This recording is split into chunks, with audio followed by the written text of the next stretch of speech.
পর্ব ১ ফিরে দেখা। শহর থেকে ফিরে আসছে গ্রামে ঈদের ছুটিতে। জানালা দিয়ে ছোটবেলার সে পুকুর, মাঠ সব মনে পড়ছে।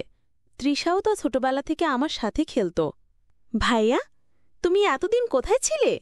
আমি তো তোমাকে অনেক মিস করেছি। তুমি তো তখন খুব ছোট ছিলে কাজিন। এখন কেমন আছো?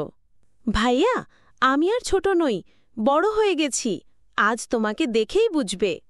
তোমার বদলাটা তো চোখে পড়ে। আজ তুমি অনেক সুন্দর ও পরিপক্ক দেখছ। পর্ব ২ ছোট নয়, সে এখন নারী। ভাইয়া, আমি আর ছোট বাচ্চা নই। তুমি কি বুঝতে পারছ আমি এখন তোমার সামনে এক নারী? হ্যাঁ, বুঝতে পারছি। তোমার বদলাটা সত্যি আশ্চর্যের মতো। আসো একটু বসি। আজকের রাতটা শুধু আমাদের। তৃষা, এটা আমার জন্য একটু নতুন, তবু তোমার সঙ্গে সময় কাটানো ভালো লাগছে। তুমি এখন অনেক হ্যান্ডসাম হয়ে গেছো ভাইয়া।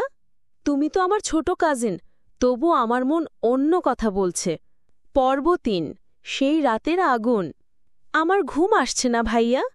তোমার পাশে বসতে পারি? অবশ্যই, এখানে বসো।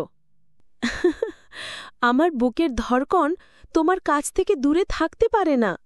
তুমি যখন স্পর্শ করো আমার হৃদয় বেজে ওঠে। আমিও ছোট বাচ্চা নই ভাইয়া, আমি এখন তোমার কাছে থাকতে চাই। ঠিক আছে, হাতটা আমার হাতে রাখো। আমি তোমাকে অনেক দিন ধরে চাইছি। পর্ব ৪ শরীর নয়, মনেরও খিদে। তৃষা, এটা কি ঠিক হচ্ছে? আমরা কি একটু বেশি এগোচ্ছি? আমি কাউকে চাইনি কখনো, শুধু তোমাকেই চেয়েছি। তুমি সত্যি আমার হৃদয়ের খুব কাছাকাছি। তুমি অন্য কাউকে ভালোবাসো না তো? আমাকে বলো। না তৃষা, আমি তোমাকেই ভালোবাসি। তাহলে আজকের রাত আমাদের জন্য এক নতুন শুরু।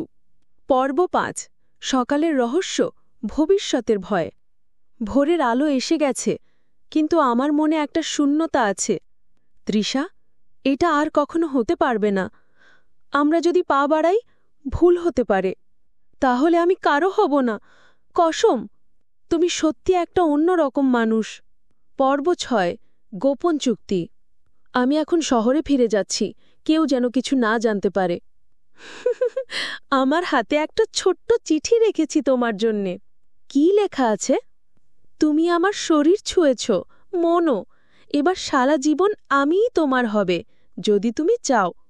পিচ্ছি কাজিন আর পিচ্ছি নেই, তুমি এখন আমার জীবনের একমাত্র নারী।